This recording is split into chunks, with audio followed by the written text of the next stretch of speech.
Is the funeral over yet? If so, hurry back here. It's Mommy's birthday party today. Get the preparations started quickly.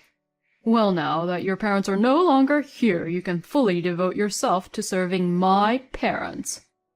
This is exactly why I find Daddy's girls so troublesome." These were the words spoken to me by my husband on the day of my beloved father's funeral, after he passed away in a car accident. My anger overwhelmed my sorrow, and I decided to seek revenge on this man. With a face wet with tears, I headed towards my in-laws' house and vigorously placed the birthday cake on the table. A few minutes later, the cake melted and collapsed in a fierce blaze. My name is Julia. I'm 33 years old. I met my husband Kevin at a matchmaking party that a friend invited me to. We have been dating for a year and just got married half a year ago. But I already regret this marriage. There's of course a reason for this. "Hey, Julia, isn't the meat ready yet? You're a butcher's daughter. Why are you so inefficient?" "Sorry, everyone. My wife isn't very efficient," he said, grinning and playing the role of the domineering husband in front of his friends and their families from his student days. "If you feel that way, why don't you help out a bit?" I whispered back to him irritably. "There are things we're good and not good at. You're a butcher's daughter, so you must be good at handling meat. I'm letting you look good, you know." Are you stupid? Being good at grilling meat? My boastful husband suddenly decided to host a barbecue. Now, I'm grilling meat non-stop for over 10 people. Why did this happen? My family has something to do with it. My family has been running a butcher shop in the next city since my grandfather's time. Currently, my father is running the shop with my brother and a few part-timers. My mother passed away due to an illness when I was young, but my father filled her absence with his love, so I rarely felt lonely.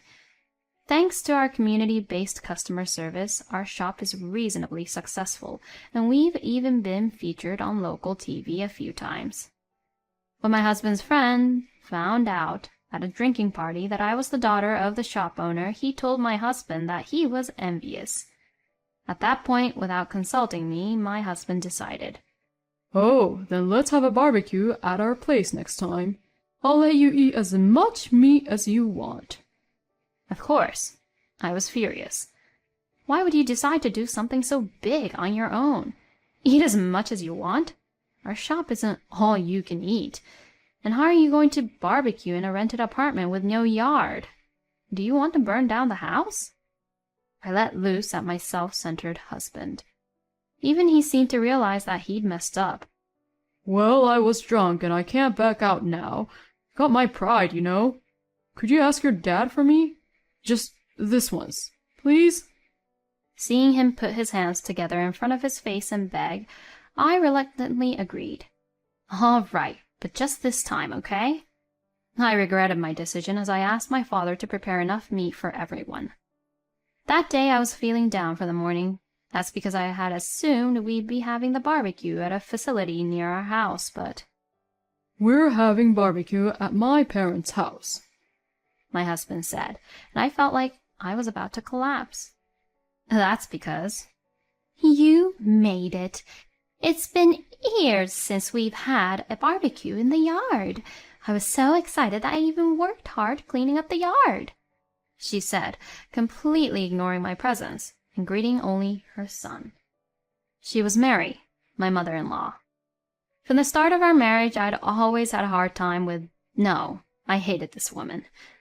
I don't know if she was lonely because her only son got married, but she's openly hostile towards me. It's like she's a woman who's had her lover stolen away, and I find it creepy. And there's something that I find downright disgusting.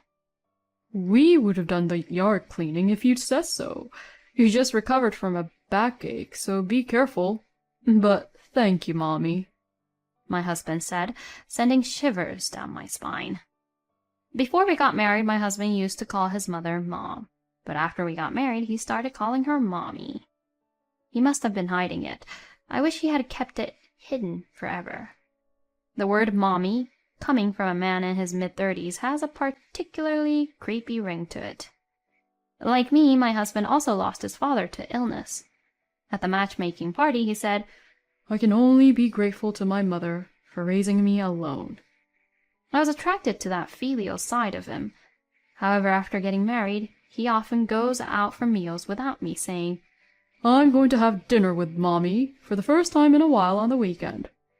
He was what you might call a mama's boy. Mary, perhaps, pleased to be cared about by her son, looked at me with a triumphant face. Sighing, I said, "I want to cut some vegetables, so may I use your kitchen, Mary?" She silently watched me as I cut the vegetables, which was frightening. Then she'd say things like, "What a messy way to cut! Your personality is seeping through. You're clumsy. More importantly, when are you planning to move in with me? Kevin is all for it, you know." I thought about stuffing a raw onion in her noisy mouth, but I held back. To be honest, the topic of living together has come up frequently since we got married. If she was a kind person, I wouldn't have any complaints. But a son who loves his mom and a son who calls her mommy? Nuh-uh. There was no way I could imagine living happily together. One of the part-timers quit. It's hard to find a replacement, and it's far from here, so it might be a bit difficult. I keep gently refusing. By the way, none of the part-timers have quit. In fact, they're all experts who've been there for over 5 years. As I was deflecting my grumbling mother-in-law next to me, my husband's friends started to gather.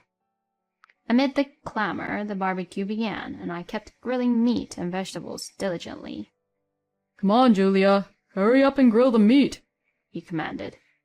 Even his friends were more considerate, saying, "Hey, Kev, you should take over for a bit. Julia hasn't eaten anything since we started." "Actually, I'll take over. The meat is really delicious." "Thank you. My dad would be happy." I responded with a smile, but my husband was glaring at me. In the end, I only got to eat a few pieces of meat and spent the rest of the time sweating and grilling non-stop. I asked Kevin to switch with me several times, but he'd say things that made no sense, like, "You're better at it, so you do it." With the matter of Mary and now this, my anger was on the brink of peaking. Several hours later, as we were tidying up, my husband said, "Hey, Julia, what was up with you today? Don't flirt with my friends." What? As far as I was concerned, I was simply being polite and friendly to them. However, it seemed he didn't like me being all smiles. With my silent response to his ridiculous comment, Mary, grinning, said, "She's a butcher's daughter, after all.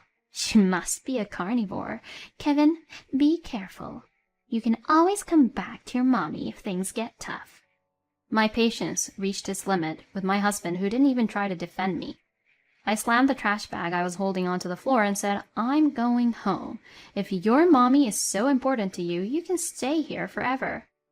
And with a glowering look, I headed briskly towards the car. I collected some of my belongings at home and headed straight to my parents' house. I received several calls from my husband, but naturally I was not in the mood to talk, and ignored them all. My father and brother were surprised to see me suddenly return home, but my father was pleased. "It's been a while since I've had your cooking, Julia." He didn't ask for any details. I complained to the part-time workers at our family's shop about my husband and mother-in-law, and they agreed with me, saying things like, "That's enough to warrant a divorce. It's creepy for a grown man to call his mother mommy." After spending about a week in this manner, even my dad said, "Julia, you can come back here for good, you know. Being divorced isn't unusual these days. Just follow the path that makes you happy. I can also go to that house with you if you want me to." He's always been good like this.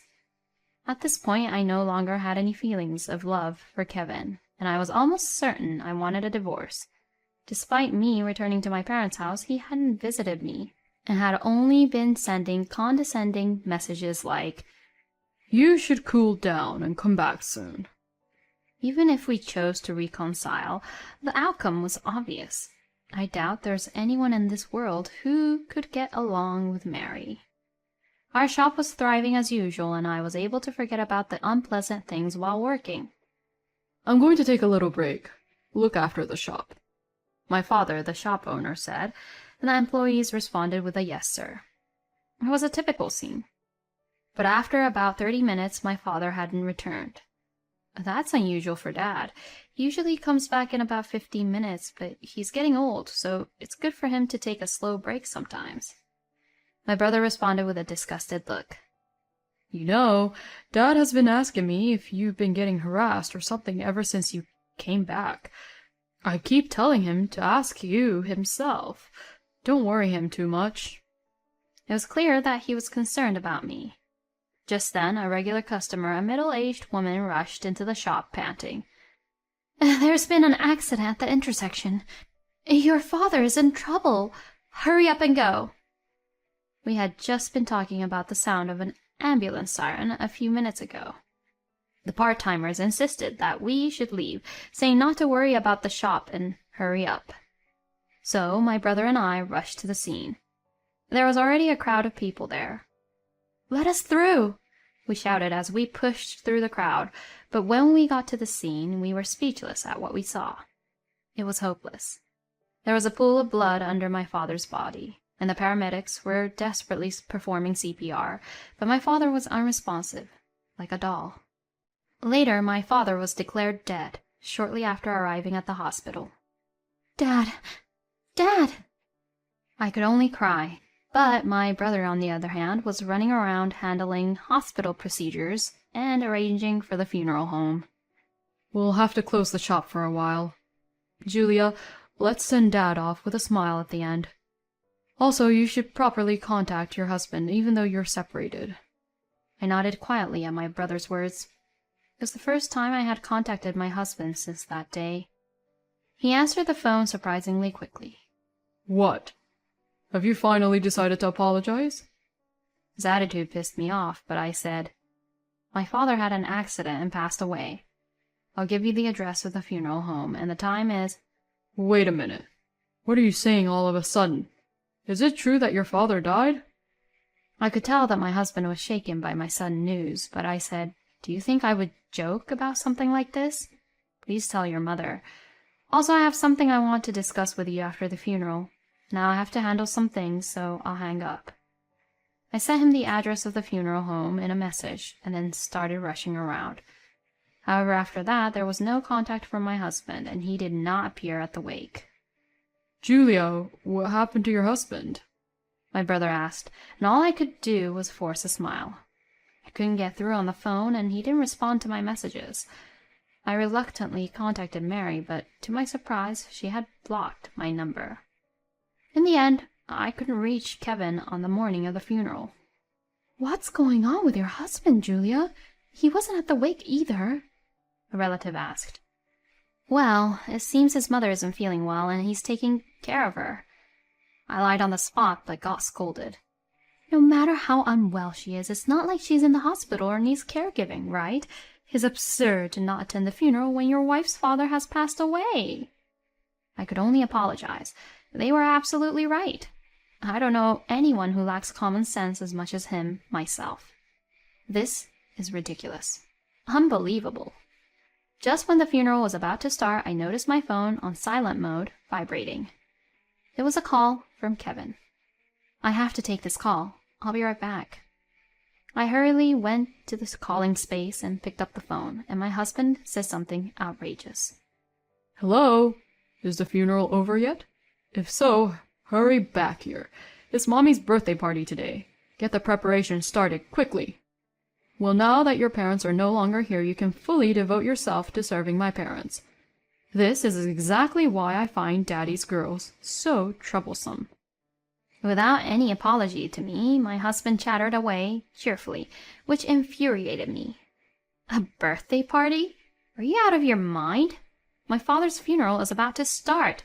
Don't tell me you're planning not to come."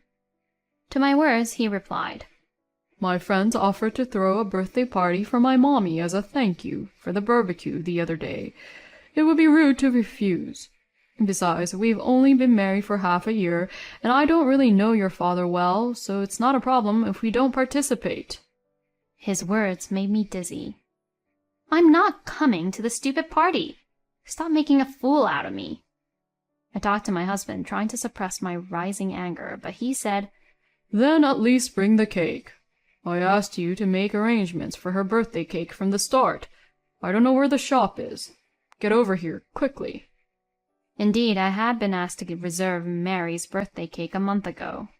Basically, this idiotic husband was telling me who was about to start my husband's funeral to bring the cake now. I won't forgive this. This is outrageous. A few hours later, I was standing in front of my in-laws' house. There were loud voices coming from the garden. Sorry for the wait. It was noisy, but it went quiet when I appeared. Julia, how long were you planning to keep us waiting? You really are an unpleasant wife. My husband laughed, but none of his friends were laughing. Julia, that outfit. It's no wonder they were shocked. I was standing there in a morning dress. My face was messy from tears. Today was my father's funeral. The burial just finished, and I rushed over.